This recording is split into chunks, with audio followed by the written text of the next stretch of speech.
से वर्षा किसी को भी नहीं मिलता है। गीता माय बाप है। हाँ। गीता खंडन करने से वर्षा किसी को भी नहीं मिलता। गीता क्या करने से? खंडन करने से। गीता का खंडन करने से। खंडन करने से कैसे वर्षा मिलेगा? तो गीता में तो बाप की श्रीमत है ना, तो श्रीमत पर चलने से वर्षा मिलेगा या श्रीमत का खंडन करने से वर्षा मिलेगा? हैं? श्रीमत पर चलने से ही वर्षा मिलेगा। हाँ तो है ना, गीता माय बाप ऐसा बोला है, तो चैतन्य में कौन सी गीता को ये माय बाप का? गीता को माता कहते हैं ना, तो वास्तव में पहली माता कौन है? अरे भारतवर्ष में पुरुषों को एक ही माता वाजिब है, या एक माता मरी तो दूसरी कर ली, दूसरी मरी तो तीसरी कर ली, तीसरी मरी तो चौथी भी कर ली। जैसे मुरली में बोला है, पुरुष की एक स्त्री मर जाती है तो कहते हैं एक जूती गई दूसरी लेता हूँ, दूसरी भी गई तो तीसरी लेता हूँ, तीसरी भी गई तो चौथी ले लेता हूँ। तो ये बाप ने मिसाल क्यों दिया? फालतू में। किस लिए दिया? बाप आते हैं तो जिस तन में प्रवेश करते हैं उसका नाम क्या रखते हैं? हैं? ब्रह्मा माने क्या? बड़ी अम्मा। तो बड़े से बड़ा बाप है तो अम्माएं भी बड़ी से बड़ी हैं, और जो अम्माएं बड़ी से बड़ी हैं उनमें कोई तो पहले नंबर की होगी कि नहीं होगी? कौन है? हैं?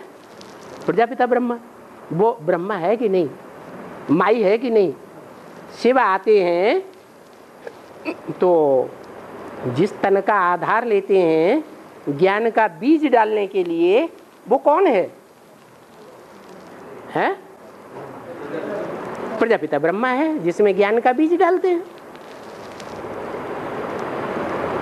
बोला भी है,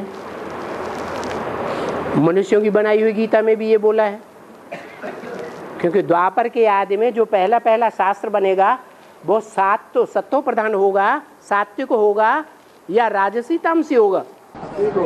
हैं? सात्विक ही होता है। तो मोस्टली उसमें जो बातें हैं वो सच्ची हैं, सिर्फ क्लैरिफिकेशन की बात है। तो बताया, मैं जब आता हूं तो माता का आधार लेता हूं, और माता माने प्रकृति। तो पहली प्रकृति कौन हुई है? पहली प्रकृति कौन हुई? जगदम्बा हुई या जगत पिता हुआ है? पहला ब्रह्मा कौन? अरे जिसमें प्रवेश किया वो हो गई पहली प्रकृति निराकार शिव की। पैदाइश के लिए, सृष्टि उत्पन्न करने के लिए, सृष्टि की वृद्धि करने के लिए एक की जरूरत है या दो की जरूरत है? ये तो कहता है एक। बेचारा कुमार है, जानता नहीं है। दो की जरूरत है।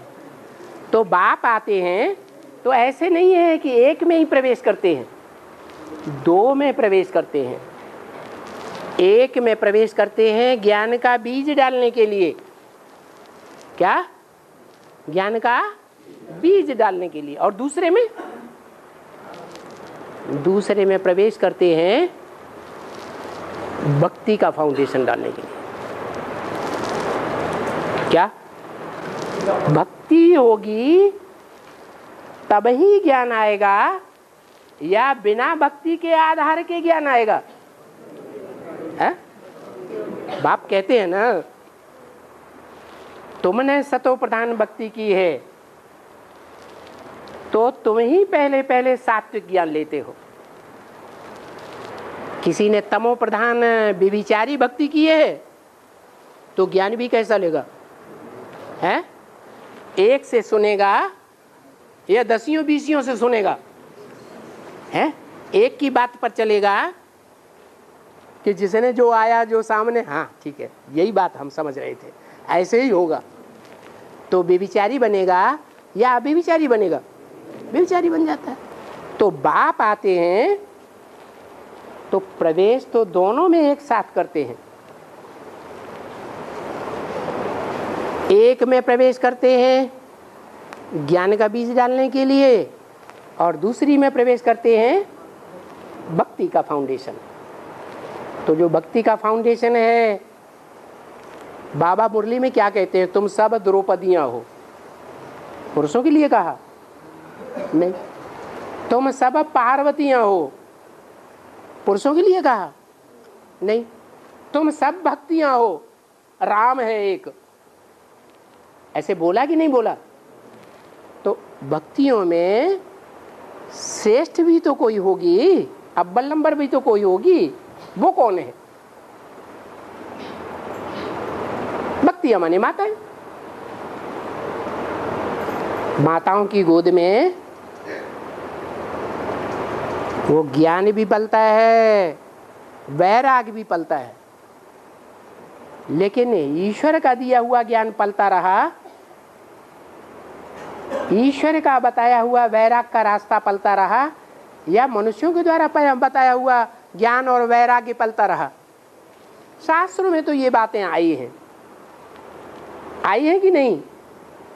तो भक्ति का पार्ट बजाने में वाले में भी प्रवेश, और ज्ञान का पार्ट बजाने वालों में भी नंबर 1 में प्रवेश। तो जिस नंबर 1 में प्रवेश करते हैं वो भी माता हुई या नहीं हुई? अव्वल नंबर की माता ब्रह्मा वो हुआ। समझ में आया? क्या पूछा? ये गीता माई बाप है, ये तो बाप भी है, फिर साथ में माता भी है।